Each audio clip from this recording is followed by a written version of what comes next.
Hello friends.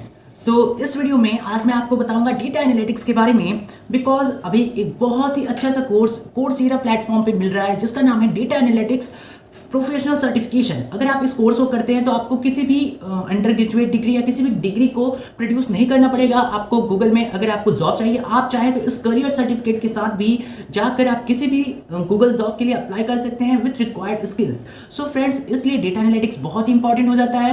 And एक और चीज़ मैं आपको बताना चाहूँगा कि जो कि बहुत लोगों के साथ हुआ कि जब इंटरव्यू में वो लोग गए तो उनको एक लिस्ट दे दिया गया जिसमें वेरियस टाइप ऑफ टॉपिक्स थे, डिफरेंट टाइप्स के, जो कि सॉफ्टवेयर डेवलपमेंट से अलग है, जो कि आपके स्कूल कॉलेज में जो पढ़ाया जा रहा है उससे अलग है। जैसे उसमें आपको इंक्लूड कर देगा machine learning, artificial intelligence, data analytics, project management, different type के आपको सब्जेक्ट्स दे देगा। देन आपसे पूछेगा कि इसमें से आपको कौन कौन से टॉपिक्स की नॉलेज है आपको। देन आपको उस समय बहुत ही प्रॉब्लम होगा। सो इसलिए ये बहुत ही बेसिक सा आपको अंडरस्टैंडिंग देगा डेटा एनालिटिक्स के बारे में, और ये है कोर्स 1। एंड फर्दर जो कोर्स होंगे वो भी एक एक करके वीडियोस में आएंगे। एंड टोटल ऐसे 8 वीडियोस होंगे जिनको देखने के बाद आप पूरा ये डेटा एनालिटिक्स कवर कर लेंगे। दोस्तों, जो भी मैं बताऊंगा वो प्योरली जो गूगल डेटा एनालिटिक्स का प्रोफेशनल सर्टिफिकेट है उसके बेस पे होगा। बिकॉज उसके साथ मैंने नोट्स भी बना रखे हैं खुद के लिए, एंड ये भी मैं आपको दे दूंगा पीपीटी के रूप में। सो फ्रेंड्स, लेट नहीं करेंगे, स्टार्ट करते हैं। सो फ्रेंड्स, अगर आप इस कोर्स को स्टार्ट करते हैं या फिर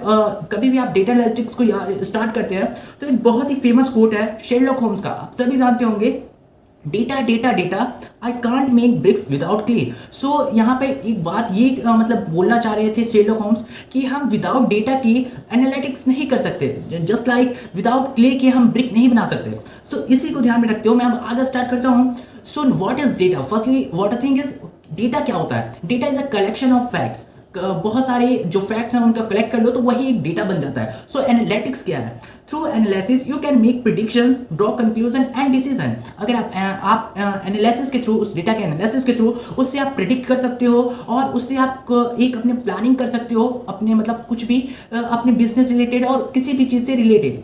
नेक्स्ट थिंग इज, अगर आपको डेटा एनालिटिक्स के फील्ड में अगर आपको सक्सेसफुल होना है तो उसके लिए आपको किस किस चीज़ की रिक्वायरमेंट होगी। सो उसके लिए बस आपको, अगर आपको कंप्यूटर है और कंप्यूटर से आप मतलब वेरियस टाइप के एनालिटिक्स टूल होते हैं, विजुअलाइजेशन टूल होते हैं, एंड उसको बस करने के लिए आपको सिर्फ कंप्यूटर्स चाहिए। एंड वो बस आपका टोटल जो 4 पार्ट है डेटा एनालिटिक्स में सक्सेसफुल होने के लिए, उसमें से सिर्फ एक है। उसके बाद आपको खुद का ब्रेन यूज करना पड़ेगा, योर ब्रेन, योर स्किल्स, जो आप स्किल्स डेवलप करेंगे, जो आपके पास एक्सपीरियंस आएगा, ऐसे जैसे मैं आपको वीडियोस बना रहा हूं इसको देखकर, तो वो सब आपको जरूरी है। Next thing is your trades, यानी जो भी आप कर रहे हैं, जो भी एक्सपीरियंस आप ले रहे हैं, एंड जो आपने खुद को मतलब उस तरह बना लिया है कि आप जो डिसीजन ले रहे हैं किसी भी थिंग के लिए, उस टाइप का जो भी आप कर लेंगे तब आप खुद ही डेटा एनालिटिक्स में सक्सेसफुल हो जाएंगे। Next thing is decision making. अगर आप कोई भी डिसीजन मेकिंग करते हैं डेटा एनालिटिक्स में तो आपको 6 स्टेप्स का ध्यान रखना पड़ता है। सो ये 6 स्टेप्स कौन से हैं ये मैं अभी आपको बताता हूँ। 6 स्टेप में फर्स्ट स्टेप जो आता है वो होता है आस्क का, कि अगर आप किसी भी चीज़ को स्टार्ट करने जा रहे हैं तो फर्स्टली आपको पता होना चाहिए कि आप क्या चीज़ स्टार्ट करने जा रहे हैं एंड आपको किस रिजल्ट पे पहुंचना है। नेक्स्ट थिंग आता है प्रिपेयर का, कि प्रिपरेशन में ये आता है कि अब आपने डिसाइड कर लिया कि आप फर्स्ट थिंग हो गया कि डिसाइड कर लिया एंड आपको क्या रिजल्ट चाहिए। नेक्स्ट थिंग आता है प्रिपेयर, यानी आप उसके लिए आप डेटा कलेक्ट कीजिए, डिफरेंट टाइप के टूल्स को यूज़ कीजिए, अपने डिफरेंट टाइप ऑफ चैनल्स का इस्तेमाल कीजिए जहाँ से आपको डेटा मिल सके। उसके बाद आता है प्रोसेस का, अब आपको डेटा मिल चुका है, अब आपको उसको प्रोसेस करना है, उससे आपको अगर जनरेट करना है रिजल्ट तो उसको आपको प्रोसेस करना पड़ेगा। सो डिफरेंट टाइप के आप प्रोसेसिंग टूल्स लगाएंगे, वो सभी चीज़ आपको जब आपके पास हो जाएंगे तो वो आपको प्रोसेस का फील्ड भी कंप्लीट हो जाएगा। और जो नेक्स्ट स्टेप है वो सबसे इंपॉर्टेंट स्टेप है, वो है एनालाइज का। अब आपके पास डेटा आ चुका है, आपने पहले डिसाइड कर लिया कि आपको क्या करना है। नेक्स्ट थिंग इज, आपके पास डेटा आ चुका है और उसके बाद आपने उसको प्रोसेस भी कर चुका है, उसके रिजल्ट्स आ चुके हैं, एंड वो जो रिजल्ट्स आए हैं उसके बेसिस पे आप उसको एनालाइज करके क्या डिसीजन लेते हैं, ये आता है एनालिटिक्स में, और ये सबसे इंपॉर्टेंट स्टेप है। नेक्स्ट थिंग इज, एनालाइज के बाद जो आता है वो होता है शेयर का। अब डेटा एनालिटिक्स या तो आप अपने लिए खुद से कर रहे हैं या तो आप किसी के लिए कर रहे हैं जो जिसने आपको एक टास्क दे रखा है। तो जब आप किसी और के लिए करते हैं तो उनको कहा जाता है स्टेक होल्डर, क्योंकि उनको जरूरत है और वो आपसे रिलेटेड है और वो इसलिए एंड उसको उनको कुछ बेनिफिट होने वाला है एंड आप उनके पर्पस के लिए काम कर रहे हैं, देन वो है स्टेक होल्डर्स। एंड उनके साथ अब आपको क्या करना पड़ेगा, अपने डेटा को शेयर करना पड़ेगा। तो ये होता है शेयरिंग स्टेप पे। And last thing is act, और ये एक्ट आपको बताना पड़ेगा कि आप आपने शेयर किया डेटा डेटा जब आप शेयर कर रहे हैं तो आप उनको बताएंगे कि वो कैसे एक्ट कर सकते हैं। एंड लास्ट स्टेप जो एक्ट है वो उनके ऊपर निर्भर करता है जिनके लिए आपने डेटा एनालिटिक्स का प्रोसेस कंप्लीट किया है, यानी स्टेक होल्डर जो कि वो इंप्लीमेंट करेंगे उस स्टेप्स को जो कि आपने उनको बताया है, ये आपके कंप्लीट हो चुके हैं। Next thing is transforming data into insights. आप किसी डेटा को किसी रिजल्ट में कैसे कर सकते हैं, इसके स्टेप्स क्या हैं। सो फर्स्टली इसके लिए आपको करना पड़ेगा कि फर्स्टली आपको ये जानना पड़ेगा कि आखिर कोई भी बिजनेस उनको डेटा की जरूरत क्यों पड़ती है। आपने सुना होगा डेटा ब्रीचिंग, या आपने बहुत सारे एलिगेशंस देखे होंगे फेसबुक और डिफरेंट टाइप ऑफ प्लेटफॉर्म्स पे कि वो डेटा बेचते हैं, लेकिन वो डेटा किस लिए चाहिए होता है किसी बिजनेस के लिए, तो ये आपको जानना जरूरी है। सो डेटा किस लिए होता है, इंप्रूव प्रोसेस। अगर आपको कोई प्रोसेस इंप्रूव करना है तो उसके लिए आपको डेटा चाहिए होंगे। जो भी चीज़ आप कर रहे हैं उनके वेरियस डिफरेंट मेथड से आप उनके डेटा कलेक्ट करेंगे, फिर ही आप अपना प्रोसेस देख सकते हैं एंड उसको इंप्रूव कर सकते हैं। Next thing identify opportunities and trends. अब आपके पास डेटा आ चुका, आपको अब उसमें देखना है कि आखिर जो अभी ट्रेंड चल रहे हैं या वो डेटा क्या ट्रेंड शो कर रहा है। मीन्स आप एक ऐसा प्रोडक्ट ले चुके हैं जो कि बिकता ही नहीं है और एक प्रोडक्ट बहुत ही ज़्यादा बिकता है और आप उसको ध्यान ही नहीं दे रहे हैं, आप फिर भी उसी प्रोडक्ट को लगातार कहीं से ऑर्डर कर रहे हैं एंड आपके पास वो स्टॉक होता जा रहा है। तो जब आप इसको एनालाइज करेंगे तो आपको ये सब पता चल जाएगा कि आखिर ये जो ट्रेंड्स पता चलेंगे कि कुछ नीचे जा रहा है कुछ ऊपर जा रहा है, देन आप इसके थ्रू आप अपने डिसीजन ले सकते हैं। Next thing is launch new products. अब अगर आपने कई बार आपने देखा होगा कि लोग फीडबैक लेते हैं, कई बार आपको यूट्यूब पे फीडबैक देना पड़ता है या कई बार आपको गूगल के प्लेटफॉर्म पे फीडबैक देना पड़ता है, या बहुत सारे जब कोर्सेज या कुछ भी आप करते हैं तो उसके बाद वो फीडबैक चाहते हैं। आखिर वो फीडबैक क्यों चाहते हैं, जिससे अगर वो अपना एक नया प्रोडक्ट बनाए या आपको समझे कि आप क्या चीज़ पसंद कर रहे हैं एंड उसके बेसिस पे वो अपने न्यू प्रोडक्ट्स को निकालें एंड न्यू थिंग्स लेकर आए, इसलिए फीडबैक बहुत ही ज़रूरी होता है। Next thing is serve customers. अब आपको कस्टमर्स को कुछ सर्विसेज चाहिए तो उसके लिए आपको जानना पड़ेगा कि आपको कस्टमर्स को सर्विसेज कौन कौन सी चाहिए एंड किस जगह पर चाहिए, आपको ये सब पूरी प्लानिंग करनी पड़ेगी। तो इसके लिए भी आपको डेटा की जरूरत पड़ेगी कि आप पहले उनसे फीडबैक लें या कुछ भी डेटा कैसे भी कलेक्ट करें, डिफरेंट टाइप ऑफ प्लेटफॉर्म से कलेक्ट करें एंड उसके बाद आप उनको सर्व करें। जैसे ये जो सर्विंग प्रोसेस है, सर्विंग कस्टमर्स, ये मेनली होता है गवर्नमेंट के लिए कि वो अगर कहीं पर प्लानिंग कर रहे हैं तो उसके लिए उनको पहले पूरा डेटा जरूरत होता है। Next thing is make thoughtful decisions. अगर जब भी आप देखते होंगे तो आप जो इंडिया में एक बहुत ही बड़ी ऑर्गेनाइजेशन है जिसका नाम है NSSO, national sample survey organisation. ये क्या करता है कि ये आपके डेटा कलेक्ट करता है और डिफरेंट टाइप ऑफ डेटा को कलेक्ट करके उससे ये एनालाइज करता है। तो यहाँ पे बहुत ही ज़्यादा स्कोप है डेटा एनालिटिक्स में एंड जब वो उसको एनालाइज करते हैं देन गवर्नमेंट उसको इम्प्लीमेंट करके प्रोग्राम्स बनाती है। जो भी आप इतनी बड़ी बड़ी सी प्लान्स देखते हैं एंड देन वही इम्पैक्ट करते हैं गवर्नमेंट की स्टेबिलिटी पे या गवर्नमेंट की कितना पॉपुलरिटी मिलती है। इस टाइप के प्रोग्राम्स ये सब उन्हीं के बताया जाता है कि एनालिटिक्स कैसा शो कर रहा है। नेक्स्ट थिंग, अब मैं आपको नेक्स्ट थिंग्स पे ले जाता हूँ। Next thing is data analysis process. Full data analysis process का अगर आपसे कोई कुछ क्वेश्चन पूछ देता है तो आप इसको कैसे डिफाइन करेंगे, बिकॉज अगर आप कहीं पर जाते हो तो उनको एक करेक्ट डेफिनेशन चाहिए डेटा एनालिसिस का। आपसे पूछा what is data analysis, then आप उनको ये पूरा चीज एक्सप्लेन तो नहीं करोगे, तो आपको एक परफेक्ट डेफिनेशन चाहिए होता है। तो ये है definition, the collection, transformation and organisation of data in order to draw conclusions, make predictions and drive inform decision making. यानी कलेक्शन ऑफ डेटा, फिर उसको ट्रांसफॉर्म यानी डिफरेंट टाइप ऑफ प्रोसेस उसके साथ करना, पहले कलेक्ट, प्रिपेयर एंड उसके बाद ऑर्गेनाइज करना उस डेटा को एंड आफ्टर उसके बेसिस पे, उस डेटा के बेसिस पे अपने उससे कंक्लूजन निकालना एंड उसके बेसिस पे डिसीजन लेना, यही है data analysis. Next thing is people analytics. जब भी आप एनालिसिस को पीपल यानी लोगों पर एनालाइज करते हो क्योंकि कई बार आपको क्या करना होता है, कस्टमर के बिहेवियर को देखना पड़ता है एंड कई बार आपको क्या करना है, गवर्नमेंट मेनली आपका पीपल एनालिटिक्स करती है जिससे उनको पता चले कि पीपल क्या सोचते हैं, उनके लिए क्या जरूरी है, देन आपको पीपल एनालिटिक्स की जरूरत पड़ती है। तो जब भी डेटा एनालिटिक्स में पीपल इंक्लूड हो जाते हैं यानी लोग इंक्लूड हो जाते हैं तो उसको पीपल एनालिटिक्स कहते हैं। सो फिर से मैं आपको बताना चाहूंगा कि जो डेटा एनालिटिक्स के मैंने 6 प्रोसेस बताए थे वो सबसे इंपॉर्टेंट है एंड उनको आपको एकदम नहीं भूलना है। वो क्या थी, वो था आस्क कि क्या प्रॉब्लम है। नेक्स्ट थिंग इज प्रिपेयर कि प्लानिंग एंड चूजिंग कि आपको कहाँ से डेटा चाहिए उसके लिए प्लान करना और सब कुछ करना।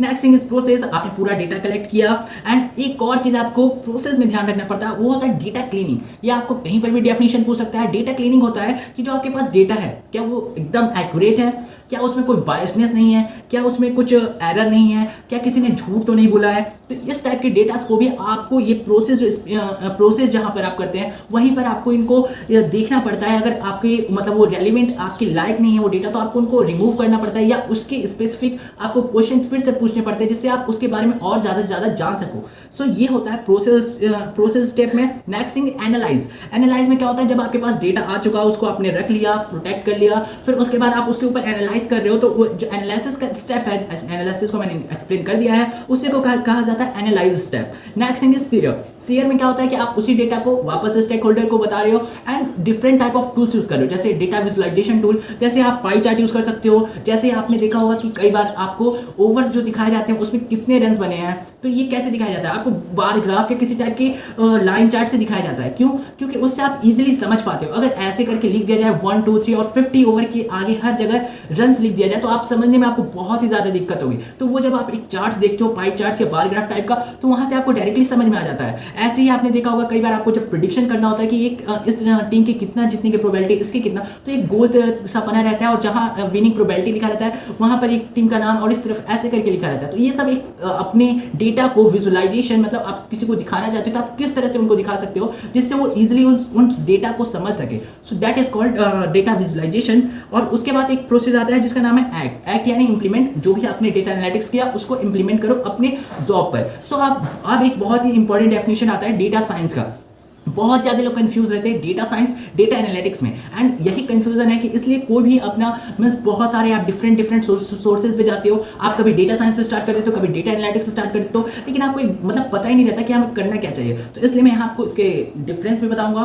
सो फर्स्टली मैं आपको बताऊंगा डेटा साइंस में आता क्या क्या है। डेटा साइंस में आता है machine learning, statistics and analytics. Means data science जो है वो ब्रॉडर व्यू है, डेटा एनालिटिक्स उसका एक सब पार्ट है। और जब आप डेटा साइंस में जाते हो तो उसमें स्टैटिक्स क्या होता है कि जो आपको क्या करना है, आप प्रीवियस जो डेटा है आपके पास उसके बेसिस पे आपने कई बार उसके रिजल्ट्स देखे हैं, उसके ऊपर पहले से एनालिसिस हो चुकी है एंड उससे इंप्लीमेंट करके बहुत सारे रिजल्ट्स पहले भी हैं, एंड उन्हीं को देखकर आपने फिर से कुछ आपको बहुत कम डेटा रहता है और उसी डेटा को देखकर आपको एक रिजल्ट निकालना होता है। तो ये होता है स्टैटिस्टिक्स का पार्ट। नेक्स्ट थिंग आता है मशीन लर्निंग यानी आपके पास बहुत ही ज़्यादा डेटा है एंड उसको आपको मतलब आपके पास अब सर्टेनिटी नहीं है, बहुत ही कम मतलब आपके पास इतना डेटा आ गया, आपको उससे एनालाइज करना, तो इसके लिए आपको बहुत ही ज़्यादा मेहनत करने की जरूरत पड़ती है, बहुत ही ज़्यादा परफॉर्मेंस की जरूरत पड़ती है एंड एक्सीलेंस की जरूरत पड़ती है। तब आपको मशीन लर्निंग का यूज़ करना पड़ता है, यानी आपके मशीन्स यूज़ आते हैं। ऐसे करके आप मशीन के अंदर कमांड्स फीड कर देते हैं। ऐसे different type of super computers आ चुके हैं जिससे वो क्या करते हैं कि वो डेटा स्टोर होता है, वहीं पर एनालाइज हो जाता है,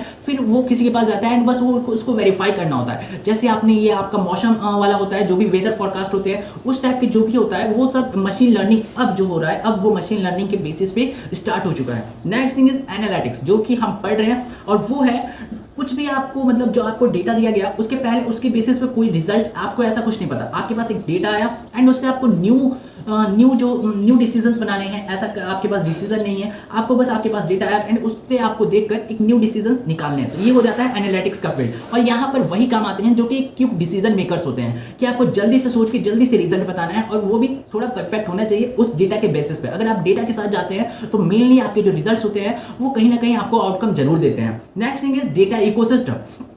अभी मैं आगे चल के आपको बताऊंगा डेटा साइंस और डेटा एनालिटिक्स में क्या अंतर होता है, लेकिन फर्स्टली हमें जान लेना है डेटा इकोसिस्टम के बारे में। सो फर्स्टली इकोसिस्टम क्या होता है, जब भी हम किसी चीज़ के इकोसिस्टम के बारे में बात करते हैं तो हम बात करते हैं कि वो सब कुछ जो भी है उस चीज़ के अगल बगल है वो सब डेटा इकोसिस्टम में आता है। तो ऐसा ही डेटा इकोसिस्टम है। Data ecosystem the various elements that interact with one another in order to produce, manage, store, organise, analyse and share data. वो सारी ही चीज़ जो भी इन्वॉल्व है डेटा को प्रोड्यूस करने में, मैनेज करने में, स्टोर करने में, ऑर्गेनाइज करने में, एनालाइज करने में एंड शेयरिंग में, तो ये सब कुछ आता है डेटा इकोसिस्टम में। Next thing is cloud. एक क्लाउड बहुत ही अच्छी चीज़ है एंड मैं आपको बताता हूँ कि अगर आपको आगे की अगर कोई भी प्लानिंग करनी है कि फ्यूचर में आपको क्या बनना होगा या कुछ भी ऐसे करके कि अभी से आप क्या प्रैक्टिस करें तो आगे उसके बहुत ही ज़्यादा स्कोप हो, तो ऐसे दो बहुत ही अच्छे फील्ड है जिनको आपको जरूर से जरूर चूज करना चाहिए। एक है डेटा एनालिटिक्स और डेटा साइंस का, एंड नेक्स्ट थिंग आता है क्लाउड कंप्यूटिंग का, बिकॉज आगे चल के बहुत ही ज़्यादा डेटा कलेक्ट होने वाला है, सब कुछ ऑनलाइन हो रहा है एंड उसके बाद डेटा ही डेटा होगा, तो उसको एनालाइज करने के लिए डेटा एनालिटिक्स के लिए किसी भी मशीन के इस्तेमाल नहीं कर सकते, बिकॉज आपको एक हमेशा न्यू डिसीजन देना है। लेकिन जो मशीन्स होती हैं वो क्या करती हैं, एक प्री डिफाइंड एल्गोरिथम पे वर्क करके वो डिसीजन देती हैं, तो वहां से आपको न्यू डिसीजन नहीं मिल सकता, वो पुराने ही डिसीजन को देखकर एक न्यू डिसीजन दे सकती हैं। तो सो डेटा एनालिटिक्स का फील्ड में कभी भी एक मशीन मतलब ऑक्यूपाई नहीं कर सकती। Next thing is cloud computing. Cloud computing में आपको जब इतने सारे डेटा आ रहे हैं तो उनको स्टोर करने के लिए जगह चाहिए। अब आप इसके लिए हर जगह, तो आप कहीं पर भी आप अपने घर में कुछ वो नहीं बना सकते कि कहीं वहां पर आप स्टोर करें, हर जगह आप स्टोरिंग हब नहीं बना सकते, तो इसके लिए क्लाउड कंप्यूटिंग की जरूरत पड़ेगी। इसके लिए बहुत सारी कंपनी अभी से एडवांस हो चुकी है, और जिसने इसको सबसे पहले स्टार्ट किया वो अभी सबसे ज्यादा बूम पर है, जैसे AWS सबसे ज्यादा फेमस है क्लाउड कंप्यूटिंग के फील्ड में, बिकॉज उसने सबसे पहले इसको एनालाइज किया एंड उसको इंप्लीमेंट किया, एंड अभी वो सबसे आगे है। नेक्स्ट थिंग इज इसमें बहुत सारी अभी नई नई कंपनीज भी जुड़ गई हैं, जैसे आपका गूगल क्लाउड हो गया, माइक्रोसॉफ्ट का एजर हो गया, एंड सेल्सफोर्स एंड IBM, बहुत सारी अभी कंपनीज इसमें जुड़ चुकी हैं, इंक्लूड हो चुकी हैं। तो इसका एक बहुत ही ज़्यादा स्कोप है। क्लाउड होता क्या है, a place to keep data online rather than a computer hard drive. It plays an important role in data ecosystem. So वही है कि आप अपने कंप्यूटर के हार्डवेयर में नहीं रखो, इसको कहीं ऑनलाइन रख दो, लेकिन वो डेटा भी आपके पास है, ठीक है ना। कहीं अगर कभी भी आपको ऑनलाइन उसको लेना है तो आप कभी भी आप उसको डाउनलोड कर सकते हो। तो सो वो जो भी हो उसको क्लाउड कहते हैं। तो ये है, अब मैं आपको बताता हूँ डेटा साइंस का एक डेफिनेशन, बिकॉज मैं अभी तक आपको डेटा साइंस को एक्सप्लेन कर रहा था। अब डेटा साइंस की डेफिनेशन बताता हूँ, एक करेक्ट डेफिनेशन, वो है creating a new ways of modelling and understanding the unknowns bye using raw data. तो इसीलिए डेटा साइंस में सब कुछ इंक्लूड हो जाता है, data analytics, machine learning, data statistics सब इंक्लूड हो जाता है। तो डेटा साइंस क्या है, creating new ways to modelling and understanding the unknown by using raw data. Raw data को यूज करके कुछ नए वेज निकालना, जिससे आप उसके डेटा को मॉडल कर सको, उससे मॉडलिंग करके उससे आप उसको अंडरस्टैंड कर सको, एंड उससे उस रॉ डेटा से आप कुछ रिजल्ट्स कंक्लूजन निकाल सको डिफरेंट टाइप ऑफ मशीन्स या कुछ भी यूज करके। तो ये होता है data science. Next thing is difference between data science and data analytics, जो एक प्रिसाइज डिफरेंस है, मतलब आप इसको मतलब कभी भी आपको कंसिडर करना हो तो ये डिफरेंस बहुत ही अच्छा है कि data scientist create new questions using data while analyst find answers to existing question by creating insights from data sources. So data scientist क्या करते हैं कि वो न्यू क्वेश्चंस निकालते हैं डेटा को यूज करके, बट जो डेटा एनालिस्ट क्या करते हैं वो आंसर्स फाइंड करते हैं। डेटा साइंटिस्ट क्या करते हैं, वो क्वेश्चंस निकालते हैं डेटा को देखकर। डेटा एनालिस्ट का काम होता है कि उसके जो भी क्वेश्चंस हैं उनको आंसर करना, एंड जो भी एग्जिस्टिंग क्वेश्चन है उनको आंसर करे थ्रू डेटा सोर्सेज, जो भी सोर्सेज उनके पास है उसके थ्रू। नेक्स्ट थिंग आता है डेटा एनालिटिक्स में क्या क्या इंक्लूडेड है। डेटा एनालिटिक्स में इंक्लूड है data analysis, and lastly data ecosystem भी डेटा एनालिटिक्स के अंडर में आता है। नेक्स्ट थिंग इज एक बहुत ही फेमस टर्म है डेटा ड्रिवन डिसीजन मेकिंग का। तो ये क्या होता है, डेटा ड्रिवन डिसीजन मेकिंग होता है कि आप कुछ फैक्ट्स यूज करो एंड उसके थ्रू आप बिजनेस आइडिया बनाओ। मतलब जब भी आप डेटा एनालिटिक्स का यूज करते हो बिजनेस में, तो वो हो जाता है data decision driven making, data driven decision making. So जब भी डेटा एनालिटिक्स का यूज बिजनेस में हो रहा है, कभी भी इस पर्पस पे हो रहा है, तो उसका नाम क्या होगा, data driven decision making. Next thing is जब भी आप डेटा ड्रिवन डिसीजन मेकिंग कर रहे हो तो इसके लिए आपको सबसे पहले फाइंड करना पड़ता है कि उस बिजनेस की नीड क्या है, देन उसके थ्रू आप डिसीजन अपने बनाते हो उस डेटा के बेसिस पर। नेक्स्ट थिंग इज आप अपने डेटा जो भी डेटा ड्रिवन डिसीजन मेकिंग होता है उसमें अपने पीपल जो भी वहाँ पे पीपल है, तो आप जब भी आप डेटा ड्रिवन डिसीजन मेकिंग का यूज करते हो, देन आपको हर बार उस चीज का नॉलेज हो, ये मतलब वो नहीं है, तो इसके लिए आप कई लोगों का हेल्प भी लेते हो। तो ऐसे लोगों को क्या कहा जाता है, वो होते हैं सब्जेक्ट मैटर एक्सपर्ट्स। जैसे कोई भी एक्सपर्ट, जब आप एक्सपर्ट वर्ड सुनते हो तो आपको पता चल जाता है कि किसी फील्ड में बहुत ही एडवांस नॉलेज रखना है, यानी एक्सपर्ट्स। तो जो डेटा एनालिटिक्स है, जो डेटा एनालिस्ट है, वो हर बार उस चीज़ का पूरा नॉलेज नहीं रखता। उसके पास डेटा है एंड उससे वो एनालिसिस कर रहा है, बट उसके जो रिजल्ट्स हैं क्या पता कि कुछ और हो जाए जो बिजनेस को हेल्प ना करे। इसलिए जब भी अगर आपको कभी भी प्रॉब्लम होती है, कहीं पर भी आपको दिखता है कि गैप है आपके रिजल्ट्स में और जो डेटा आपको शो कर रहा है, तो वहाँ पर आपका यूज़ आता है सब्जेक्ट मैटर एक्सपर्ट्स का, क्योंकि हर सब्जेक्ट्स का नॉलेज आपके पास नहीं हो सकता। इसलिए आप जब एक्सपर्ट से बात करते हो तो वो आपको उसके बारे में और ज़्यादा इंसाइट्स देते हैं एंड आपको बताते हैं कि उसके थ्रू आप अच्छे से और अपने रिजल्ट्स को प्रोड्यूस कर सकते हो। नेक्स्ट थिंग आता है कि आपके पास डेटा कितना भी हो, लेकिन अगर आप उससे एनालिटिक्स उससे आप कुछ रिजल्ट नहीं निकाल पाते तो वो डेटा वेस्टेज है। इसलिए डेटा एनालिटिक्स बहुत ही इंपॉर्टेंट फील्ड है in the field of technology. Next thing is example data driven decision making का।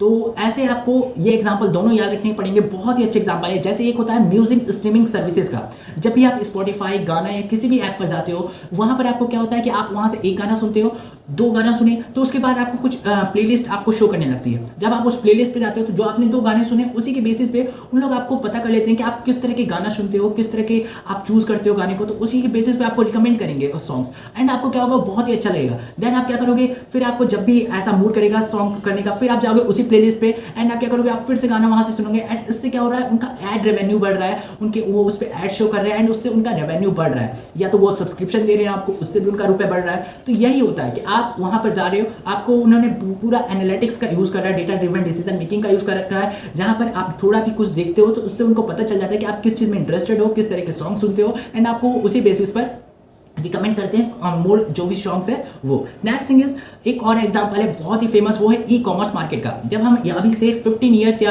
10 ईयर्स पहले का देखते हैं तो जो ई कॉमर्स का प्लेस है वो बहुत ही लिमिटेड था, लेकिन अब जब देखते हैं तो ये लगभग चैलेंज करता है जो फिजिकल मार्केट है उसको भी। क्यों ऐसा होता है, क्योंकि इसको किसी ने एनालाइज किया होगा। बहुत ही अच्छी चीज़ है कि अब हर लोग जो भी अब धीरे धीरे जैसे जैसे अर्बनाइजेशन बढ़ रहा है तो लोगों के पास टाइम बहुत कम है। अब टाइम कम है तो वो हर बार फिजिकल मार्केट में विजिट करे, सब कुछ को चूज करे एंड फिर से वहाँ पर परचेज करे, एंड इतना सारा कुछ करना है बहुत ही ज़्यादा एक हैवी जॉब बन जाता है। लेकिन जब आप इस तरह के एनालिटिक्स को यूज़ करके आप जब इस तरह के डिसीजन बनाते हो, आपने एक ऐसा प्लेटफॉर्म क्रिएट कर दिया ई कॉमर्स का, एंड वहाँ से आप क्या करना है, अब आप घर पे बैठे हो, ऑफिस में हो, कहीं से भी आप वहाँ पर ऑर्डर कर सकते हो एंड वो आपको डोर स्टेप पे जाकर पहुँचा देगा। आप ऑनलाइन पेमेंट कर सकते हो, अब आप किसी भी चीज़ की झंझट नहीं रहती। सो this is called data analytics, और ये डेटा एनालिटिक्स के थ्रू हो सका है कि इतने सारे आप इन दोनों से ही बहुत ही अच्छे से यूज टू होंगी ये दोनों ही एग्जाम्पल्स ही, इसलिए मैंने आपको ये एग्जाम्पल्स दिए।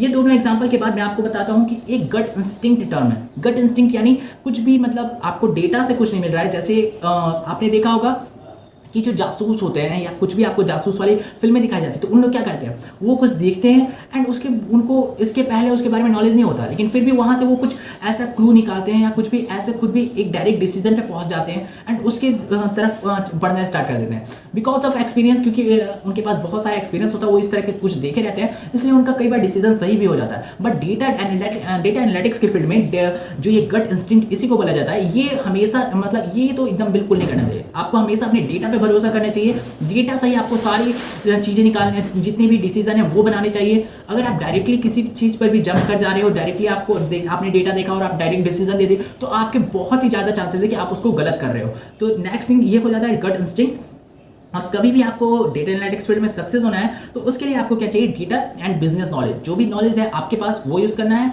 एंड डेटा का यूज़ करके एंड उसको सक्सेसफुली आउटपुट देना है। नेक्स्ट थिंग आता है कि अगर सक्सेसफुल एनालिसिस आपको करना है तो उसके लिए आपको डिफरेंट टाइप के क्वेश्चंस खुद से पूछने होंगे। जब आप एनालिटिक्स कर रहे हो तो उस टाइम आपको डिफरेंट टाइप के क्वेश्चंस आपको खुद से आस्क करने पड़ेंगे, देन आप एक सही मतलब करेक्ट रिजल्ट्स पे पहुंच सकते हो। तो वो कौन कौन से क्वेश्चन है कि आपके पास कि आपको किसी चीज़ का एनालिटिक्स करने के लिए किस तरह की डेटा की नीडेड है।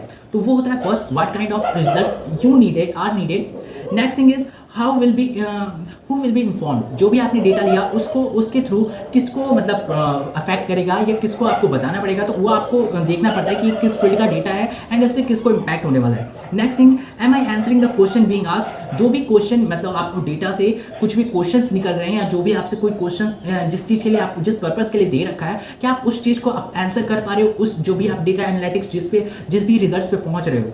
Last thing is how quickly does a decision need to be made. आपको कितना जल्दी उस डिसीजन को करना है, उस डिसीजन को देना है, ये भी आपको ध्यान रखना पड़ता है। मैंने आपको पहले ही बताया कि डेटा एनालिटिक्स की फील्ड में बहुत ही ज़रूरी है कि आप क्विक डिसीजन मेकर हो, क्योंकि आपके पास डेटाज होते हैं एंड उसके पहले आपको उसके बारे में नॉलेज नहीं होता, उसके आंसर्स नहीं मिलते आपको, आपके पास डेटा है बस एंड उससे आपको आंसर निकालना है, तो आप कितना जल्दी उस आंसर्स पे पहुंच पाते हो, रिजल्ट्स पे पहुंच पाते हो, ये बहुत ही ज़्यादा इंपॉर्टेंट हो जाता है। नेक्स्ट थिंग, आपको पता चला कि डेटा एनालिटिक्स बहुत ही न्यू थिंग है, ऐसा कुछ नहीं है। डेटा एनालिटिक्स बहुत दिनों से होता आ रहा है। डेटा एनालिटिक्स बहुत सारी कंपनीज यूज़ करती हैं एंड वो उसको डिफरेंट फील्ड में यूज़ करते हैं। जितनी भी बड़ी आप कंपनीज देख लोगे उनके पास अपने खुद का डेटा एनालिटिक्स टूल्स होंगे एंड उनके खुद के स्टेप्स होंगे कि वो किस तरह एनालाइज करें, क्योंकि उनके डिफरेंट फील्ड है इसलिए उनके डिफरेंट स्टेप हो सकते हैं, लेकिन वो कहीं ना कहीं जो मैंने 6 स्टेप बताए उससे मैच जरूर करते होंगे। सो this is called data analytics कि डिफरेंट टाइप ऑफ जो इवोल्यूशन हुआ वो, एंड इसका जो सबसे मतलब पुराना एग्जांपल्स मिलते हैं वो होते हैं पिरामिड्स के। जो पिरामिड्स को बनाया गया तो वो भी एक डेटा एनालिटिक्स का था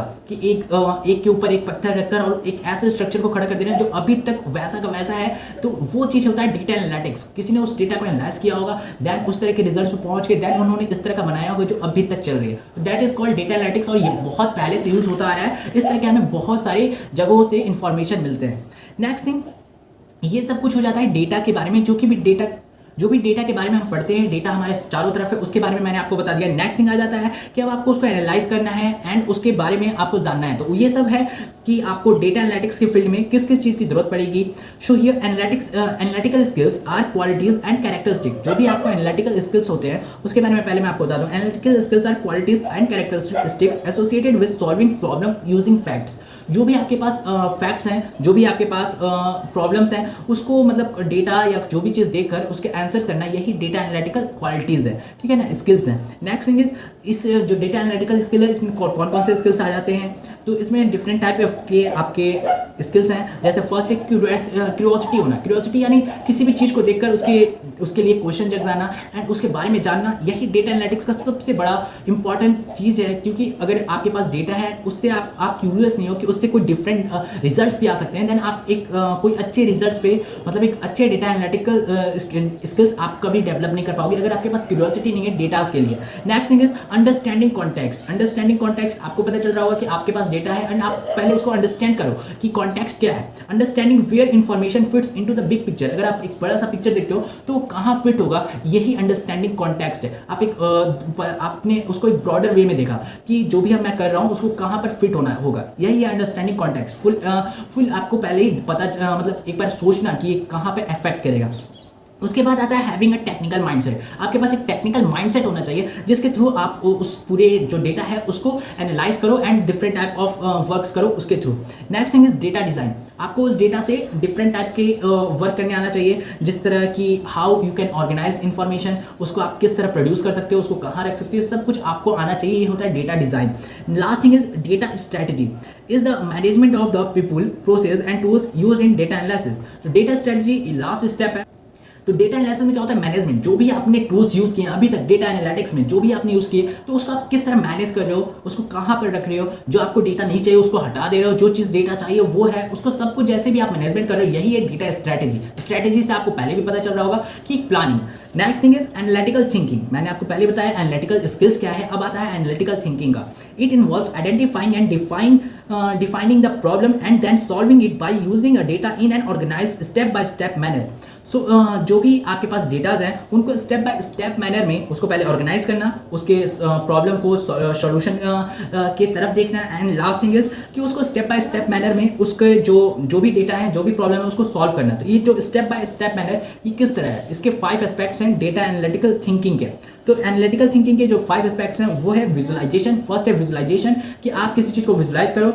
मैंने पहले आपको विजुअलाइजेशन के बारे में बताया था कि आप उसको डिफरेंट टाइप ऑफ वे से उस जो भी आपके पास डेटा उसको शो कर सकते हो, सो कि आपको क्लैरिटी होगी, या जो भी देख रहा हो उस डेटा को उसको क्लैरिटी होगी, एंड उसको बहुत ही ज़्यादा मेहनत नहीं करना पड़ेगा उसको समझने के लिए। एक ईजी टू अंडरस्टैंड थिंग, वही वाला चीज़ है विजुअलाइजेशन।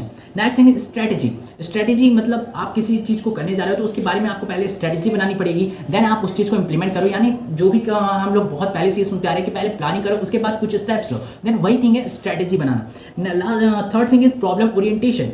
सो प्रॉब्लम ओरिएंटेशन आप वर्ड से समझ पा रहे होंगे कि प्रॉब्लम ओरिएंटेशन आपके पास एनालिटिकल थिंकिंग में प्रॉब्लम ओरिएंटेशन जरूरी है, क्योंकि अगर आपके पास किसी भी प्रॉब्लम सॉल्व करने की मतलब वो नहीं होगी तो मतलब इसमें करना क्या है, डेटा एनालिटिक्स में ये तो डेटा साइंटिस्ट का काम है कि वो किसी डेटा को देख के क्वेश्चन निकालना है। तो आप आंसर देने के लिए आपके पास प्रॉब्लम ओरिएंटेशन वाला वो होना चाहिए माइंडसेट कि आप किसी चीज़ के प्रॉब्लम को सॉल्व कर सकते हो, देन वो that is called problem orientation. And fourth thing is correlation. आपको कोरिलेशन भी बहुत ही बार देखना पड़ता है कि जो चीज़ आप कर रहे हो वो कहीं मतलब कुछ कोरिलेट करते हैं, कुछ चीज़ें एक स्टेप दूसरे से कोरिलेट कर रहे हैं, देन आप उन दोनों को रिलेट करके भी एक कंक्लूजन्स पे पहुंच सकते हो। तो ये कोरिलेशन होता है और इसके बहुत सारे एग्जांपल्स हैं। जैसे कि एक कोई स्टोर है, वहाँ पर आपने 2 लोगों को रख दिया, 2 मैकेनिक्स हैं और उनके शिफ्ट्स बदलते हैं, कोई दूसरा दूसरे टाइम पे आता है, तीसरा तीसरे टाइम पे आता है, दो लोग ऐसे करके आते हैं। फिर आपने उसको उस जब डेटा को एनालाइज किया तो आपने पाया कि जो शाम को लोग बैठ रहे हैं वहाँ पर, जो भी मैकेनिक बैठ रहा है, उस समय बहुत ही ज़्यादा भीड़ आ रही है और उन लोग मतलब उस समय बहुत ही ज़्यादा क्राउड होता है। तो ऐसा क्यों होता है? जब आपने उनको एनालाइज किया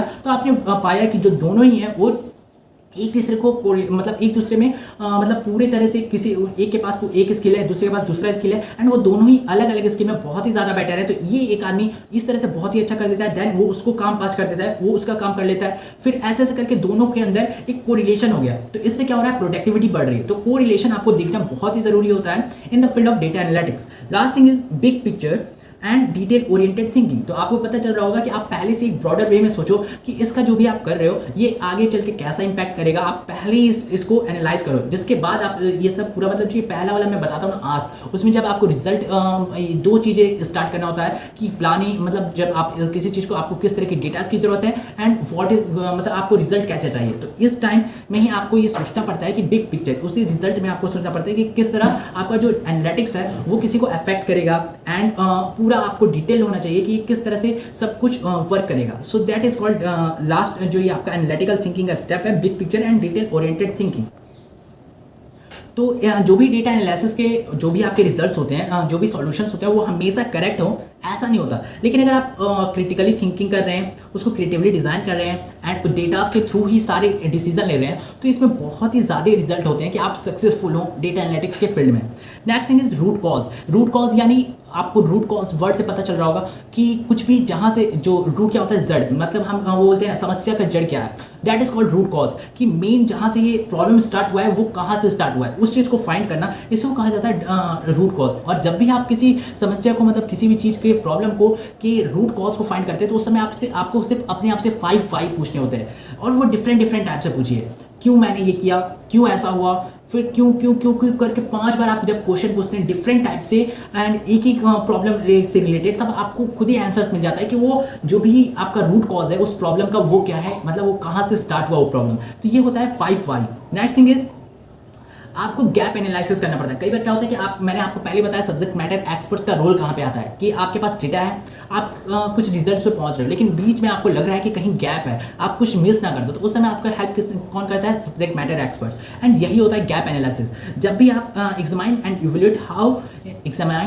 evaluate how a process works currently in order to get where you want to be in future, कि जो भी आप अभी कर रहे हो क्या वो जो भी फ्यूचर में आप चाहते हो उससे रिलेटेड है कि नहीं। कहीं पर आपने कुछ मिस कर दिया तो जो आप फ्यूचर में चाहते हो वहाँ तक आप पहुँचोगे नहीं, क्योंकि आप स्टेप बाय स्टेप जा रहे हो। अगर आपने कहीं पर भी डेविएट कर गए तो आप गलत रॉन्ग डायरेक्शन में चल जाएंगे। तो वहीं पर आपको शुरुआत में गैप एनालिसिस करना पड़ता है कि अगर किसी चीज़ का नॉलेज नहीं है तो आप किसी से कंसल्ट कर लें, कोई डेटा नहीं है तो आप जिसके पास डेटा स्टोर है उससे वापस ले लें, अगर किसी कुछ गलत डेटा है तो उसको आप हटा दें। ये सब आपको पहले करना पड़ता है जिससे आपके गैप ना बने, और गैप बनेगा तो आप डिफरेंट डायरेक्शंस में जा सकते हैं, आप एक करेक्ट डायरेक्शन में नहीं पहुंचोगे। Next thing is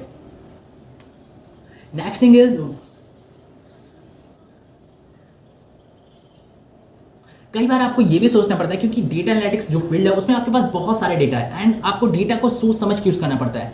so data ये ना कि आपके पास बहुत ही ज़्यादा डेटाज आए एंड उससे आप वही ना कर पाओ कि कौन सा डेटा मुझे चाहिए कौन सा नहीं। तो ये आपको पहले प्लानिंग करना पड़ता है कि आपको किस तरह का डेटा चाहिए, आपको कौन सा डेटा कंसीडर करना चाहिए, कौन सा नहीं, आपको पहले से प्लानिंग करके चलना पड़ता है डेटा एनालिटिक्स फील्ड में। डेटा ड्रिवन डिसीजन मेकिंग मैंने पहले ही आपको बता चुका है और फिर से मैं आपको बताता हूँ, using a facts to guide business strategy. कभी भी आप डेटा का यूज़ कर रहे हो, डेटा एनालिटिक्स का यूज़ कर रहे हो एंड बिजनेस के प्रॉब्लम में यूज़ कर रहे हो, तो वो क्या है? Data driven decision making. तो ये चीज़ आपको याद रखना है। एंड लास्टली कि जो आपका ये डेटा एनालिटिक्स है वो केवल आपको मतलब बहुत ही ज़्यादा लोग यूज़ करते हैं, नॉन प्रॉफिट ऑर्गेनाइजेशन यूज़ करती हैं, कि जिससे वो नॉन प्रॉफिट ऑर्गेनाइजेशन होती क्या है, जिनको मतलब प्रॉफिट नहीं होता फिर भी वो किसी प्रॉब्लम्स पे वर्क करती रहती हैं, तो वो बहुत ही ज़्यादा यूज़ करती हैं डेटा एनालिटिक्स का, क्योंकि वो किसी एक पर्पज़ के लिए नॉन प्रॉफिट ऑर्गेनाइजेशन होता है। सो वो उस पर्पज़ को सॉल्व करने के लिए उनको बहुत ही ज़्यादा ज़रूरी होता है कि उनके पास सही डेटा हो, जिससे वो डायरेक्टली उन लोगों तक पहुँच सके जो भी प्रॉब्लम है उनको सॉल्व कर सके। तो वो इस तरह नॉन प्रॉफिट ऑर्गेनाइजेशन वर्क करती हैं। सो आपके पास बहुत सारे डेटा है, लेकिन आप कौन से टूल्स यूज़ करेंगे जिससे आप उस डेटा से रिजल्ट्स निकाल सकें। तो ऐसे बहुत सारे टूल्स हैं जो डेटा एनालिटिक्स के फील्ड में यूज़ करने पड़ते हैं, लेकिन आपको भी आप हर बार सारे ही डेटा एनालिटिक्स टूल्स का यूज़ कर रहे हो ऐसा नहीं होता। तो यहाँ पर ऐसे बहुत सारे डेटा एनालिटिक्स टूल हैं, जैसे स्प्रेडशीट है। स्प्रेडशीट क्या होता है, जैसे आपने बहुत बार सुना होगा, बहुत ही पहले से आप इसका इस्तेमाल कर रहे होंगे। माइक्रोसॉफ्ट एक्सेल आपने बहुत बार देखा होगा, गूगल शीट्स, ऐसे करके जहाँ पर आपको टेबुलर फॉर्म में पूरे डेटाज मिल जाते हैं। तो ये क्या है, डेटा ये स्प्रेडशीट है। इससे आप डायरेक्टली उसको विजुलाइजेशन टूल का यूज़ करके आप डायरेक्टली उससे डिफरेंट टाइप के विजुलाइजेशन प्रोड्यूस कर सकते हैं। ये भी आपको फर्दर आपको पता चलेगा कि इसको आप किस तरह से आप उसको डिफरेंट टाइप ऑफ वे में उसको शो कर सकते हैं, जो भी टेबुलर फॉर्म में डेटा है माइक्रोसॉफ्ट एक्सेल या किसी भी स्प्रेडशीट पर। नेक्स्ट थिंग आता है कि जो भी स्प्रेडशीट होते हैं उनकी लिमिटेशन होती है, वो बहुत ही ज़्यादा डेटा को स्टोर करने के लिए होते हैं। वहाँ पर आप बहुत ज़्यादा डेटा यूज़ नहीं कर सकते हो, तो एंड वहाँ पर आप बहुत ही ज़्यादा लोग एक्सेस नहीं कर सकते हैं। वो सिंगल एक्सेस के लिए होता है, आप एक बार में आप देख रहे हो, नेक्स्ट वाले को अगर देखना है तो उसके लिए आपको मतलब एक एडवांस चाहिए होता है, तो वो होता है डेटाबेसेस। डेटाबेसेस में क्या होता है कि आप ज़्यादा से ज़्यादा डेटा स्टोर कर सकते हो, उनके कंक्लूजन्स पर पहुँच सकते हो। एंड नेक्स्ट थिंग इज आप बहुत ही मतलब एक साथ ज़्यादा मल्टीपल यूजर्स भी यूज़ कर सकते हैं डेटा बेसिस को। और यहाँ पर जब आप रहते हो तो ये मतलब डेटाबेसेस क्या है कि जब आप कोई छोटा मोटा डेटा है, कुछ ही चीज़ का आपको मतलब आपको दे दिया कि स्टोर्स आपके पास 38 है या 40 है, मतलब डेटा एनालिटिक्स के फील्ड में छोटा डेटा बहुत ही मतलब ऐसा नहीं होता। मतलब आपने 200 स्टोर्स का देखना है, 200 बस आपके कॉलम्स है, तो एक बहुत ही छोटा डेटा है डेटा एनालिटिक्स फील्ड में। डेटा एनालिटिक्स के फील्ड में बहुत बड़े बड़े डेटा होते हैं जिससे आपके सिस्टम हैंग होने लगते हैं कि अगर आप उनको जब एनालाइज कर रहे हो। सो इसके लिए एक एडवांस सिस्टम की भी जरूरत पड़ती है। तो इसलिए डेटा एनालिटिक्स फील्ड में जब भी आप बहुत ही ज़्यादा डेटा आपके पास आ जाए तब आप डेटा बेसिस पे जाते हो, क्योंकि वो एक एडवांस चीज़ है और वहाँ पर आपको डिफरेंट टाइप के टूल्स मिलते हैं जिससे आप डायरेक्ट उसको एनालिसिस कर सको। नेक्स्ट थिंग आता है विजुलाइजेशन टूल। मैंने आपको पहले बताया विजुलाइजेशन टूल क्या है, जिससे आप उस किसी भी डेटा को एक डिफरेंट वे में दिखा सको, जिससे कोई भी इजिली उसको अंडरस्टैंड कर सके। जैसे पाई चार्ट हो गया, जैसे ग्राफ्स हो गया, जैसे लाइन चार्ट्स हो गए। लाइन चार्ट जो होता है वो मेनली होता है ट्रेंड को दिखाने के लिए। जैसे आपने बहुत जगह देखा होगा कि ऐसे करके डेटा लाइन्स बन रहे हैं, तो वो लाइन्स क्या करते हैं, वो आपको ट्रेंड्स को दिखाते हैं। नेक्स्ट थिंग आता है जो आपके बार ग्राफ्स होते हैं, जो इस तरह होते हैं, या आपको डायरेक्ट किसी पर्टिकुलर चीज़ के मतलब ऐसे करके आपने किसी चीज़ को पॉपुलेशन शो करना है तो आपने एक बार ग्राफ दूसरा बार ग्राफ ऐसे करके दिखा दिया। जब आपको किसी चीज़ के मतलब आप किसी पॉपुलेशन को ऐसे कर्व में भी बांट सकते हैं, एक सर्कल बनाया और वहाँ पर आपने परसेंटेज वाइज में बांट दिया। जब आप परसेंटेज में शो करने लगते हैं तो सबसे जो अच्छा चीज़ होता है वो पाई चार्ट का यूज़ करना होता है, जो एक सर्कल होता है और उसको आप डिफरेंट टाइप वेज में बांट देते हो। लेकिन इसके अलावा भी जो विजुलाइजेशन टूल है, दो और अच्छे विजुलाइजेशन टूल है जो कि डेटा एनालिटिक्स में यूज़ किया जाता है। एक का नाम है टैब्लो और सेकंड का नाम है लुकर, जो कि बहुत ही ज़्यादा यूज़ किया जाता है डेटा एनालिटिक्स के लिए।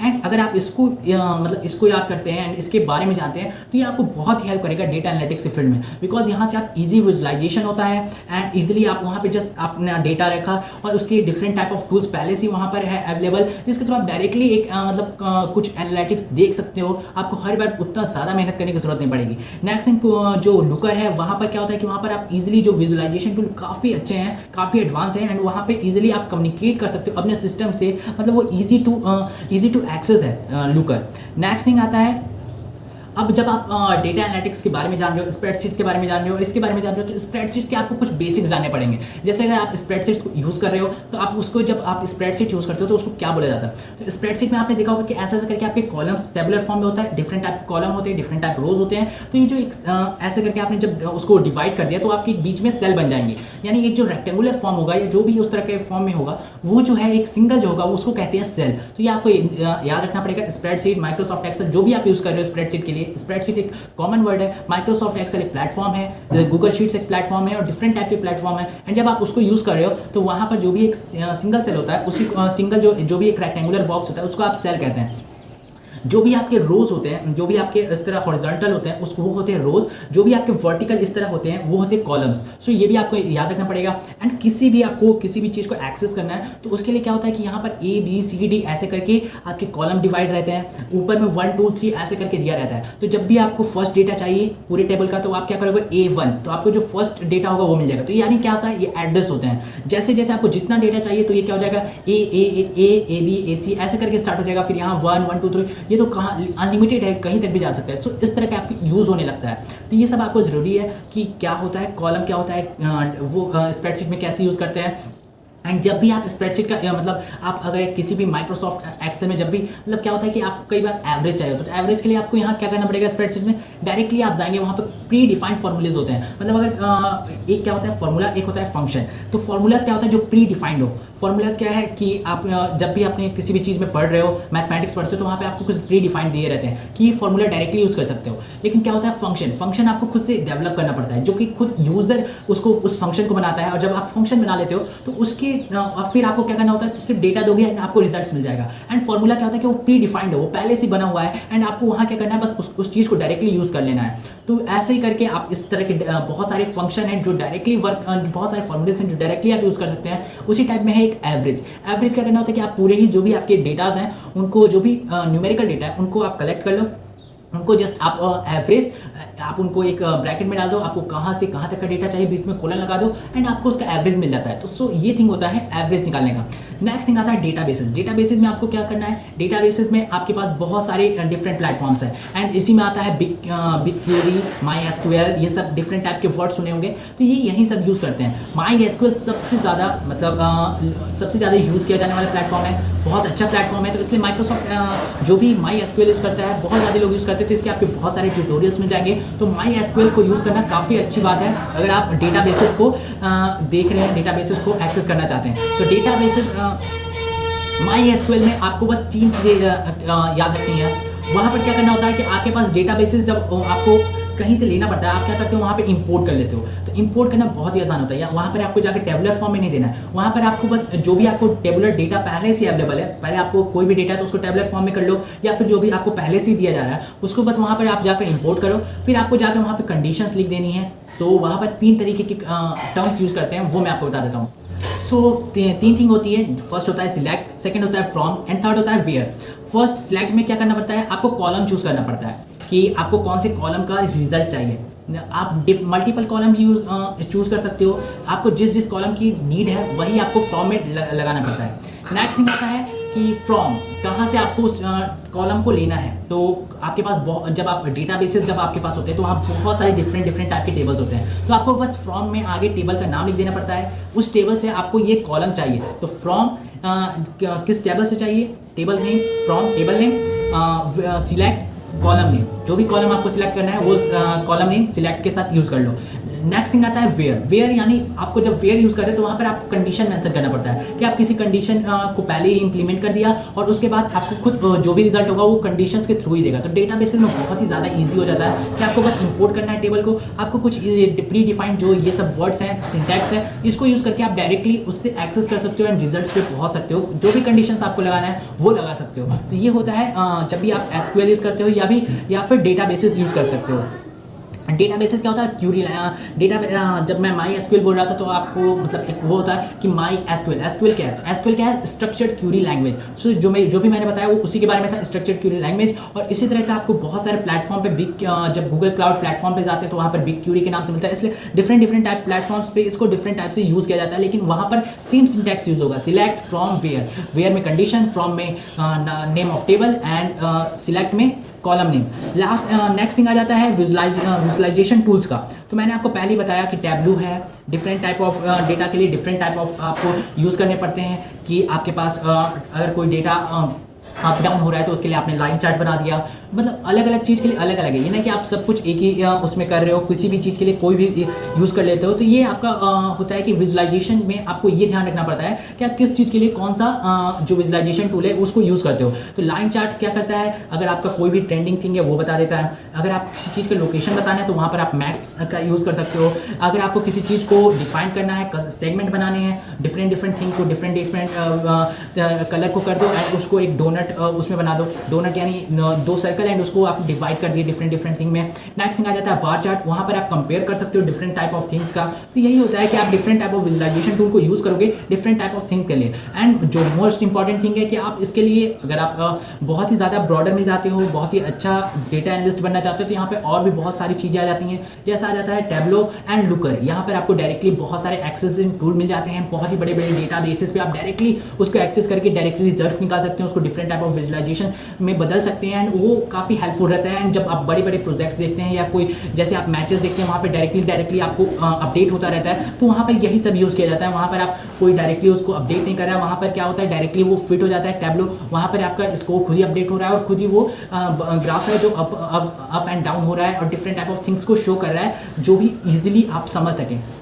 अगर आप डेटा एनालिटिक्स के फील्ड में जाना चाहते हैं तो आपको कौन से प्रोग्रामिंग लैंग्वेज की जरूरत पड़ती है, तो दो चीज़ें की जरूरत पड़ती है, एक है पाइथन और एक है आर प्रोग्रामिंग। पाइथन मेनली जो जब आप डेटा साइंस की फील्ड में जाते हैं तब ये आपको पाइथन बहुत ही ज़्यादा हेल्पफुल होता है, लेकिन जब आप पर्टिकुलर आपको डेटा एनालिटिक्स के फील्ड में जा रहे हो तो R programming and R studios ये सबसे भी आपको बहुत हेल्पफुल होता है। एंड मेनली जो डेटा एनालिटिक्स वाले फील्ड करते हैं प्रीफर करते हैं वो प्रीफर करते हैं आर स्टूडियोज़ को, मतलब आर प्रोग्रामिंग को। आर मीन्स होता है रवि, RUBY। So here next thing is Qlabs. Qlabs एक प्लेटफॉर्म है गूगल क्लाउड का, जहाँ पर आप डिफरेंट टाइप के जहाँ पर आप अपने डेटास को स्टोर कर सकते हैं। मैंने आपको क्लाउड के बारे में बताया था, गूगल क्लाउड प्लेटफॉर्म ठीक वैसा ही जैसे AWS है। वहाँ पर कई सारी कंपनीज जाकर अपनी डेटास को स्टोर करती हैं एंड वहाँ से भी आप डायरेक्टली एनालाइज कर सकते हो। गूगल क्लाउड प्लेटफॉर्म आपको डिफरेंट टाइप ऑफ टूल्स देता है जिससे आप अपने डेटा को डायरेक्टली उसी प्लेटफॉर्म पर एनालाइज करके एंड रिजल्ट निकाल सकते हो। वहाँ पर बिग क्यूरी अवेलेबल है, different type of things available है जहाँ से आप डायरेक्टली ये सब कर सकते हो। तो उसको आप क्या कहते हैं, क्यूक्लैब्स। सो अगर आप इसको डायरेक्टली गूगल करते हैं तो आपको इसके बारे में सब कुछ नॉलेज हो जाएगा।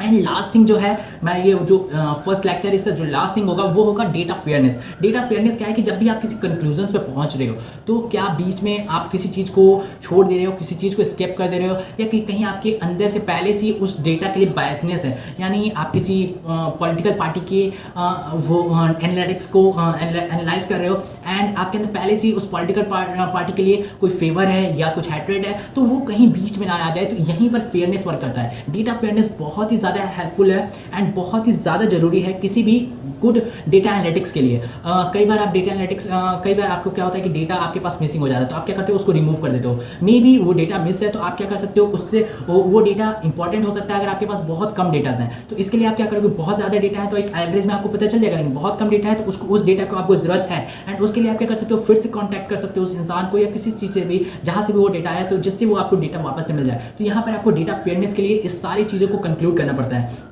बहुत बार क्या होता है कि जो आपने देखा होगा कि जैसे अगर मैं आपको एक एग्जांपल दूं कि जो भी गवर्नमेंट कॉलेजेस होते हैं, जो भी गवर्नमेंट स्कूल्स होते हैं, जो भी छोटे बच्चों को पढ़ाया जाता है, तो वहाँ पर मेनली जो आप देखते हैं तो वहाँ पर लेडीज़ टीचर्स होती हैं। तो अगर कोई प्लान करना चाहे कि वो कोई जॉब्स निकाले एंड वो डायरेक्टली बोल दे कि यहाँ पर जब हर जगह मेनली जो मेजॉरिटी है वो लेडीज़ टीचर की है तो मुझे लेडीज़ टीचर के लिए वैकेंसी निकाल देनी चाहिए और डायरेक्टली उनको ले लेना चाहिए। तो यहाँ पर फेयरनेस वर्क नहीं कर रहा है, क्योंकि आपको इक्वल अपॉर्चुनिटी सबको देना पड़ेगा। उनका मे बी बहुत अच्छे होते हैं, लेडीज़ टीचर अच्छे से समझा सकते हैं, तो सबको अगर आप इक्वल अपॉर्चुनिटी दोगे तो कुछ लोग ऐसे भी होंगे जो फीमेल नहीं होंगे, मेल होंगे, वो भी अच्छे से टीचिंग कर सके, वो भी आपको मिल सकेंगे। तो इस तरह आपको डेटा फेयरनेस वर्क करता है। तो आपको इस चीज़ का बहुत ही ज़्यादा ध्यान करना पड़ता है डेटा एनालिटिक्स में कि आपके अंदर पहले की बायसनेस ना हो एंड जब आप किसी चीज़ को एनालाइज कर रहे हो तो आप उसके हर पर्सपेक्टिव को देखो। क्या पता कि जो आपके पास डेटा है वो सब कुछ नहीं है, डेटा से अलग भी कुछ मतलब रिजल्ट्स हों, किसी चीज़ को आपने छोड़ दिया हो, किसी चीज़ को इंक्लूड किया हो अपने डेटा में।